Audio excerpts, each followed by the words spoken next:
Howdy, friends. It's Steve Depoe here with the Rose Realty Team with this week's real estate vlog for North Texas. Today, avoiding family disputes. Now, we're not talking about the kind of family disputes where, your brother hates your Uncle Jimmy and Jack hates and Margaret. We're not talking about those kinds of disputes. We're talking about disputes basically to really bring it out in the open. We're talking about disputes about when you pass on and and when you're no longer around, what happens to your stuff, specifically your real estate. So look, you've worked hard all your life, you've built up equity in your house, maybe you own several properties, but there's something most people don't think about is before it's too late, is what happens to that stuff after I'm gone? What are my wishes, and how am I going to convey those wishes to the family so that they understand what I want done when I pass on? That's what we're talking about, and that's where we want to make sure that we avoid family disputes, and at the same time, your wishes are kind of brought up and adhered to, so there's no questions about it. So let's talk about it. So real estate, why real estate legacy matters.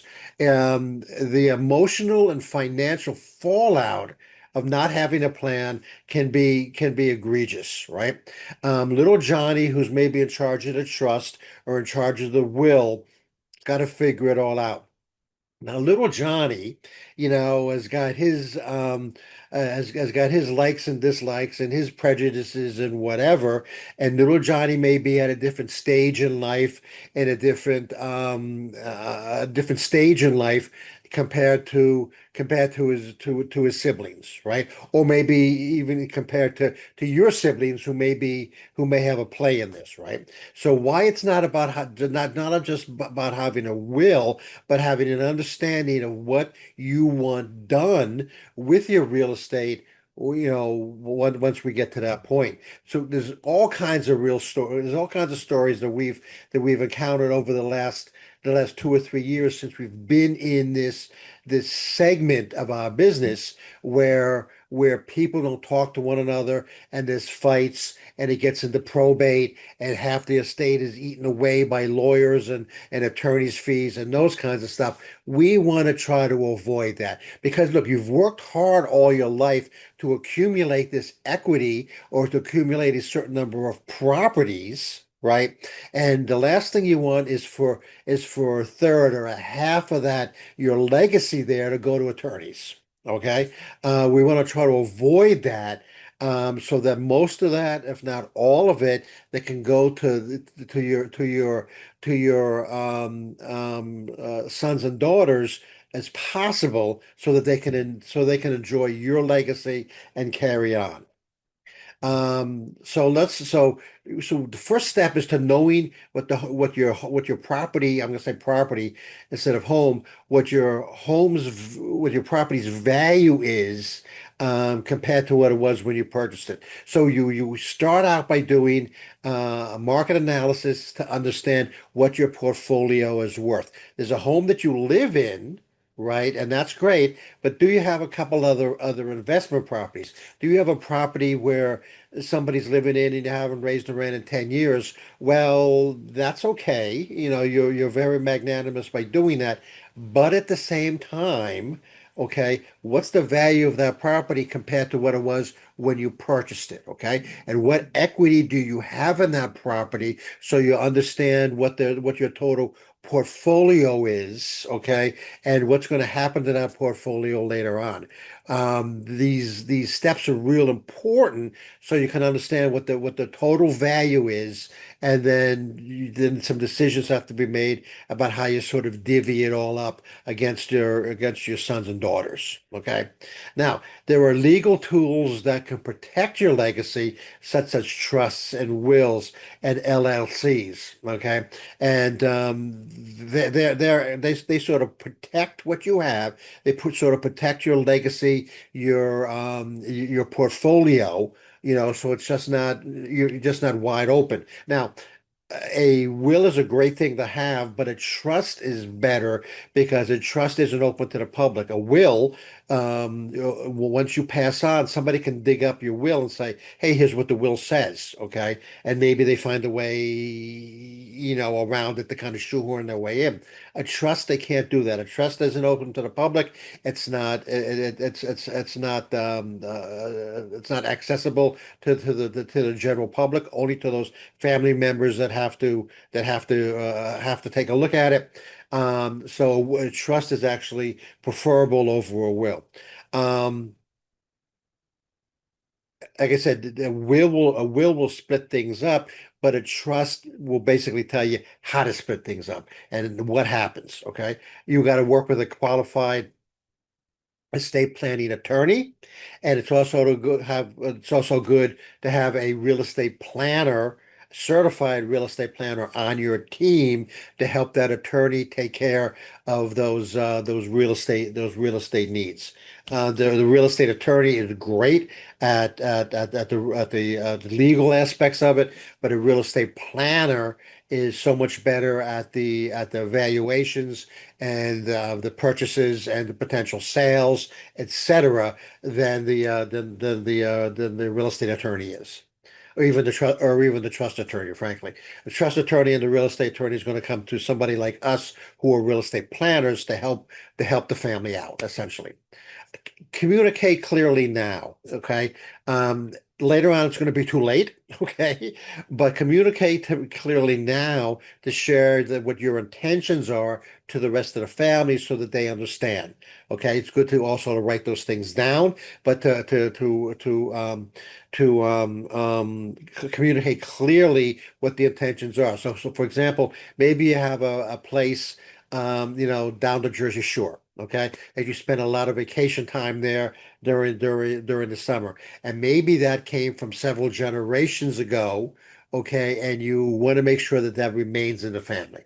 Okay, and maybe you deed or will, let's say call it deed, several weeks to each son or daughter, at your passing, but at least they understand that you want that property to remain in the family and not to be sold for the funds or the cash later on.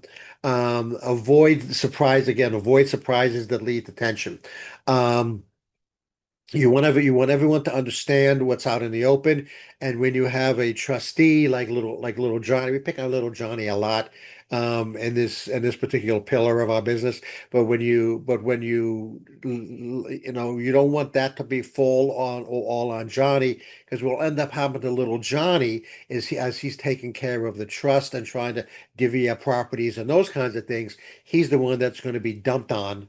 Okay, and he's the one that at the end of the day nobody's going to be talking to him. It's better that everybody understands what your wishes are and document everything for clarity. So, like I said, you're gonna have your trust that's going to be developed by a trust attorney, and maybe some of your real estate will be handled by a real estate attorney. But it's also important in plain old English to make sure everybody understands what's going to happen and what you want done with the estate. And when I say estate, I mean real estate, before your passing, so that everyone understands, what your wishes are, and then it's easier for little Johnny to carry out those wishes, and make it easy to carry out. Okay, so get together deeds and contract information and contacts, and make all those accessible to little Johnny so it's easier for him, and it's not a full-time job for him to kind of make your wishes come true. Um, Understand what you want done with each property. Like I said, maybe you have one down at the Jersey Shore and you don't want that ever to be sold, and you want everybody to spend, 2 weeks there a year, or maybe 1 week in the summer all together, and that kind of stuff. Make that clear and put that, in a document so that it's easy for little Johnny to understand what's going on and what I have to convey, and have the rest of the family understand. If it turns out that you're going to sell some of your real estate holdings and give those funds to other sons and daughters, they can have a local professional help you out. If you need a local professional in a, like let's say we're here in North Texas, if you need a local professional in Missouri, we obviously can tap into a real estate planner network and you get top-notch real estate agents in those areas to help everybody understand what the value of those properties are. Okay. In some cases, what we've helped some people do is sell all of their real estate holdings, let's say here in North Texas, buy properties where your sons and where their sons and daughters were, the mom and dad still hold out to those properties and receive passive income, and then they don't transfer to the sons and daughters until the final passing, and then they have those properties in an area where sons and daughters want them to be. Okay, I mean that sounds a little complicated. I can explain it better to you if you give us if you contact us and give us a call. But what it comes down to is we have plans where we can make it easier on everybody, and everybody can have we can divvy up property so that everybody has it where they want it to be, and not some property in Alaska, when they're living in Florida. Okay, if that makes any sense. So look, without a real estate legacy plan, your family could just face legal battles that go on for years and eat away at the equity and the hard work that you've gone through, your entire life. By talking it out, by preparing up front, it'll safeguard not only your legacy, but your family's future, and that at the end of it all, we can avoid family disputes and family fights, and everyone can be talking to each other at the same level that they were before your passing. Okay. And that's ultimately, that's the ultimate goal, so that everybody's like getting along, right?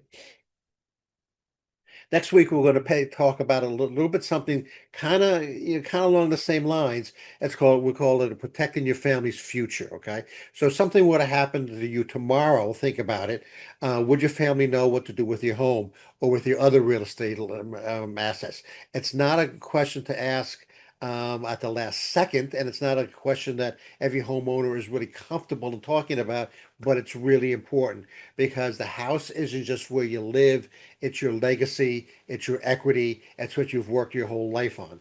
And so one of the most valuable assets you own is your current house or your real estate holdings. And how these things are handled both right now and then before your passing is very important. So they sound a lot alike to avoiding family disputes, but there's actually some differences in them, and we'll explain those next week. This is Steve. I am with the Rose Realty Team. Until next week.